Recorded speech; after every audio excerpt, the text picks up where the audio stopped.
खोर्धा कुहुड़ी ठारे एक जनहितकारी पदयात्रा अनुष्ठित हो जाइछि। एही यात्रा प्राय शह शह लोक सामिल होइथिले। एही पदयात्रा भुवनेश्वर सांसद अपराजिता षडंगी, राज्य कार्यकारिणी सदस्य तथा विधायक प्रार्थी कालूचरण खंडेतराय, जिला सभापति रश्मिरंजन महापात्र, कुहुड़ी मंडल सभापति पवित्र हरिचंदन घर घर बुली लोकमानଙ୍କର सुख और दुख बुझिथिले। शेषरे एक सभा अनुष्ठित करी जनहितकारी योजना विषय आलोचना करथिले। पानी, रास्ता, घर, भत्ता, राशन कार्ड एवं स्वास्थ्यर समस्या विषय पचारि बुझिथिले। एसबु समस्यार किपरि समाधान हेब से विषय आलोचना करथिले।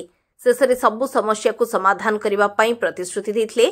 खोर्धारू एनएसी महाराणांक रिपोर्ट। खोर्धारू एनसी महाराणांक रिपोर्ट प्राय खबर। मु तीनटा कथा कहबी थारे आपण माने समस्त कहबे अपराजिता बंधुगण आरंभ कली आगे पछरु आवाज आसुनी टिके पछरु आवाज आसे सरकार